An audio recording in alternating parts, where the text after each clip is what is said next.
ठीक है। तो क्वेश्चन नंबर 9 दिया है, उस सरल रेखा का समीकरण ज्ञात कीजिए जिसकी प्रवणता क्या 7/3 है, और क्या कर रहा है तथा रेखा जो है वो क्या बिंदु इतने से क्या होती है, गुजरती है या होकर जाती है। ठीक है। अब सिंपल से यहाँ पे हम इस तरह चित्र बना लेते हैं। ये क्या है, एक्स अक्ष और ये है वाई अक्ष, एक्स ठीक है। यहाँ तक समझ में आया। अब हमें बोला गया है कि एक रेखा की प्रवणता दिया गया है, प्रवणता मतलब वहां पे कोई बिंदु दिया है, मतलब उसका ढाल होगा, है ना। और वो जो रेखा है वो किससे 6 0 से गुजरती है। तो सबसे पहले हम इसमें देखेंगे 6,0 बिंदु कहाँ पे है ना। तो वो यहाँ पे देख रहे हैं कि एक्स का निर्देशांक क्या है, 6 है, और 0 वो किसका निर्देशांक है, वाई का। तो इस तरह क्या कहाँ होगा, वो एक्स अक्ष में, y 0 है मतलब x अक्ष में होगा। तो कहाँ पे होगा, 1 1 2 3 4 5 6, यहाँ पे मिलेगा 6,0। ये हमारा कौन सा बिंदु मिल गया, 6,0। अब वो जो रेखा है वो इस बिंदु से होकर गुजरती है ना। तो बिंदु से होकर गुजरेगा मतलब वो इस तरह हम इसको ले सकते हैं रेखा को, ठीक है। इस रेखा को हम इस तरह ले सकते हैं। ये रेखा है जो क्या है 6 0 से वो गुजर रही है।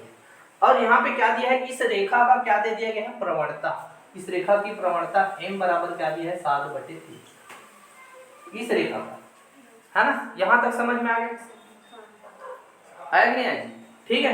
अब यहाँ पे हम बताएंगे भाई, ठीक है, कि दिया है क्या क्या दिया, रेखा की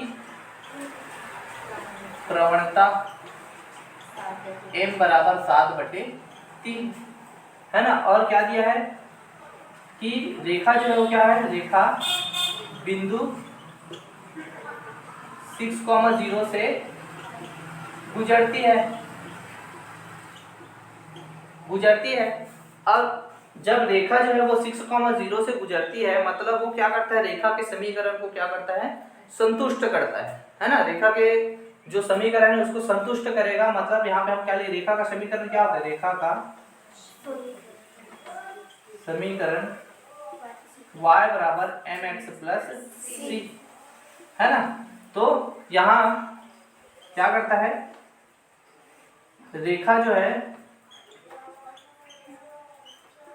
बिंदु 6,0 से होकर जाती है तो वह क्या करता है, रेखा के समीकरण को संतुष्ट करता है। इस तरह आप लिख सकते हो भाई, और नहीं लिखना है तो सीधा डायरेक्ट यहाँ पे आप क्या करना, मार रख देना, ठीक है। को क्या करता है, संतुष्ट करता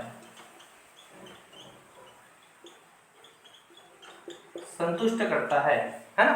संतुष्ट करता है मतलब यहाँ पे हम y का मान 0 रखेंगे और x का मान 6 रखेंगे। संतुष्ट कर रहा है तो इसको समीकरण को संतुष्ट कर रहा है तो क्या हो जाएगा, 0 बराबर m गुणा 6 प्लस c।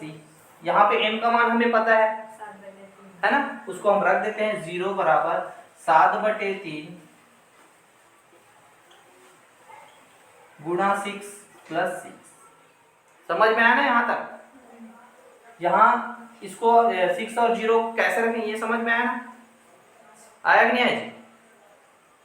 6 और 0 क्यों रखा, कैसे रखें, क्यों रखें, क्योंकि रेखा जो है वो क्या है 6,0 से होकर वो बिंदु से होकर वो क्या कर रहा है, गुजर रहा है। और गुजर रहा है मतलब ये जो रेखा है उसका समीकरण उसको क्या करेगा, संतुष्ट करेगा। मतलब यहाँ पे पहले जो लिखते हैं वो x का मान होता है और बाद में लिखते हैं वो y का मान होता है। तो इस मान को हम इस समीकरण में रख देंगे, ठीक है। वही कि हमने रख दिया और m का मान हमें पता है उसको हमने यहाँ पे लिख दिया, ठीक है। अब यहाँ पे हम क्या करेंगे, 3 एकम 3 3 दूने 6, इस तरह क्या होगा 0 बराबर 7 दूने 14 प्लस c। तो c बराबर क्या हो जाएगा, -14, ठीक है। ये c का मान मिल गया, है ना। इस तरह c का मान हमें मिला, क्या मिला, c बराबर -14। अब यहाँ पे हमें क्या निकालना है, क्या ज्ञात करना है? रेखा का समीकरण निकालना है। समीकरण निकला क्या? नहीं निकला। हमें तो क्या मिला? सी का मान मिला। क्योंकि हमें समीकरण निकालना है तो हमें सी का मान पता होना चाहिए। प्रवणता तो दिया है, सी भी पता होना चाहिए। सी का मान नहीं पता तो हमने क्या किया? एक बिंदु से जो गुजरा है वहां से हमने किसका मान निकाल लिया? सी का मान निकाल लिया। समझ में आया ना? यहाँ तक आया ना? अब यहाँ पे देखते हैं तो रेखा का समीकरण क्या होता है जी? y बराबर mx प्लस सी। अब यहाँ पे y बराबर क्या हो जाएगा? m का मान 7/3, x प्लस सी का मान कितना निकाले हमने? -40। तो y बराबर क्या हो जाएगा? 7/3 x प्लस -40, प्लस और माइनस का माइनस, प्लस और माइनस का माइनस। समझ में आया यहाँ तक? आगे यहाँ पे देखिए, ठीक है? ये सिंपल सा अलग है, मतलब हम क्या करें यहाँ तक समझ में आया? यहाँ पे हमने रेखा का समीकरण लिया, ठीक है, लेकिन यहाँ पे वो बिंदु से गुजरा इसलिए उसको संतुष्ट किया तो वहां से हमें मिला सी का मान। फिर हम इसी रेखा के समीकरण में गए, सी का मान मिल गया। अब इस सी के मान को इसमें हमने रखा और एम के मान को और रखा। वही किया ना, यहाँ पे हमने सी का मान रखा और एम का मान को और रखा। ठीक है, रखा, क्योंकि हमें क्या निकालना है? रेखा का समीकरण निकालना है। अब आगे, अब यहाँ पे क्या करेंगे? लघुत्तम लेंगे। तो y बराबर क्या होगा? लघुत्तम 3 आएगा, ऊपर 7x माइनस 14 किया 42 है ना, तो -42। ठीक है, क्या होगा? -42। ठीक है, यहां तक समझ में आया? अब इस 3 को हम क्या करते हैं? इस तरफ पक्षांतर कर देंगे। तो 3y बराबर 7x माइनस 42। अब सभी को उठा के इस तरफ पक्षांतर कर देते हैं, है ना? तो क्या हो जाएगा? 3y माइनस 7x प्लस 42 बराबर 0।